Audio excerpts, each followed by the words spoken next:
የሀገር ሉዓላዊነት የሚጣሰው በወረራ ብቻ ሳይሆን የሀገር ሀብት የሆነው አፈር ድንበር አልፎ ሲሄድ ጭምር ነው ሲሉ ጠቅላይ ሚኒስትር ዶክተር አብይ አህመድ ገለጹ። በመሆኑም በቀጣይ ወራት የሚከናወነውን ችግኝ ተከላ ከሁሉም ተግባሮች ቀዳሚ ማድረግ ይገባል ሲሉም አሳስበዋል። ጠቅላይ ሚኒስትሩ በ2018 8 ቢሊዮን ችግኝ መትከል የአረንጓዴ አሻራ መርሃ ግብርን አስጀምረዋል። ኢብራሂም መሐመድ ተጨማሪ አዘጋጅቷል።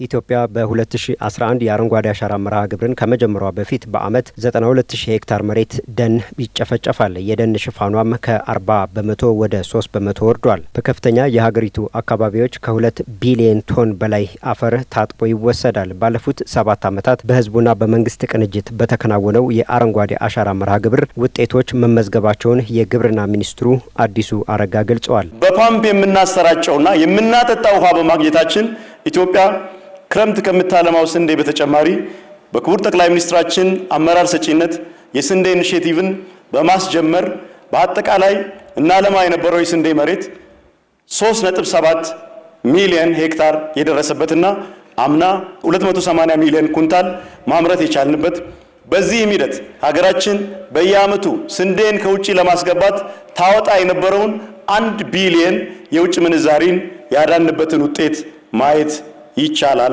የአቮካዶ ምርት የአረንጓዴ አሻራ ከተጀመረ በኋላ በደንብ በሀገራችን መስፋፋት የጀመረ የፍራፍሬ አይነት ነው። በዚህ ሂደትም ከአፍሪካ ሁለተኛ ትልቁ አላኪ ሀገር መሆን ችለናል። በ2017 የኢትዮጵያ የቡና ማሳ 1.4 ሚሊዮን ሄክታር ደርሷል። የምርታችን መጠን 1.58 ሚሊዮን ሜትሪክ ቶን ደርሷል።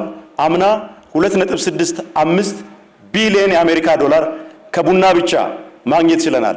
የኢፌዴሪ ጠቅላይ ሚኒስትር ዶክተር አብይ አህመድ የአረንጓዴ አሻራ መርሃ ግብር አባቶች በአድዋ ድል የሀገርን ሉዓላዊነት ለማስጠበቅ የጻፉትን ደማቅ ገድል የተፈጥሮ ሀብቷን በመጠበቅ የሚደገምበት ነው ብለዋል። የኛ አባቶች አድዋ ላይ ገድል ሰርተዋል። እኔና እናንተ በግሪን ሌጋሲ ሌላ ገድል እየሰራን ነው። ልጆቻችን 2 የሉዓላዊነት መገለጫ ያስባሉ።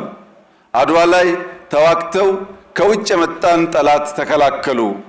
በግሪን ሌጋሲ ዘመን ደግሞ ተባብረው ችግኝ ተክለው የሚሸረሸር ተራራን፣ የሚጓዝ አፈርን፣ የሚነጥፍ ውሃን ተከላከሉ ብሎ ሁለቱንም በእኩል ልጆቻችን ለማውሳት እንዲችሉ ስለሚያስችል በሰራችሁት ስራ ገናም በምንሰራው ስራ እንኳን ደስ ያላችሁ፣ እንኳን ተሳካላችሁ። የዘንድሮ መርሃ ግብር ተስፋን እንትከል በሚል መሪ ሀሳብ የተጀመረ ሲሆን ተስፋ የነገን ብሩህነት ያሳያል ብለዋል ጠቅላይ ሚኒስትሩ።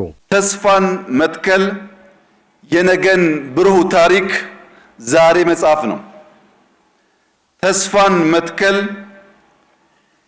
የተስፋችን ስሮች ወደ ታች ዘልቀው እንዲገቡ በማድረግ የብልጽግና ግንዶች ወደ ላይ እንዲያድጉ፣ የብልጽግና ቅርንጫፎች ወደ ጎን እንዲስፋፉ፣ የብልጽግና ፍሬዎች ከተከልነው ዛፍ የምንበላው የምንሸጠው ሀብት እንዲሆኑ የሚያስችል ነው። የ2018 የአረንጓዴ አሻራ መርሃ ግብር ከዚህ ቀደሞቹ ለየት ያለና አዳዲስ አሰራሮችንም ያካተተ ነው። ኢትዮጵያ ውስጥ ከ10 በላይ አዳዲስ የፍሩት ችግኞች እያፈላን እየተከልን እንገኛለን። በሚቀጥሉት ዓመታት ኢትዮጵያ በካካዋ፣ በአዳዲስ የሮማን ዝርያዎች፣ በማካዴሚያ፣ በተለያዩ ከዚህ ቀደም በማናቃቸው ፍሩቶች በገበያ የምናያቸው፣ በማሳችን የምናያቸው፣ ሽጠን የምንጠቀምባቸው ለምግብ ዋስትናችን ሁነኛ ሚና የሚጫወቱ ስለሚሆን ባገኘን ቁጥር ማፍላት፣ ማባዛት፣ መትከል፣ በዚያ ውስጥ ደግሞ ስራን ማበራከት ከሁላችን የሚጠበቅ ተግባር ይሆናል።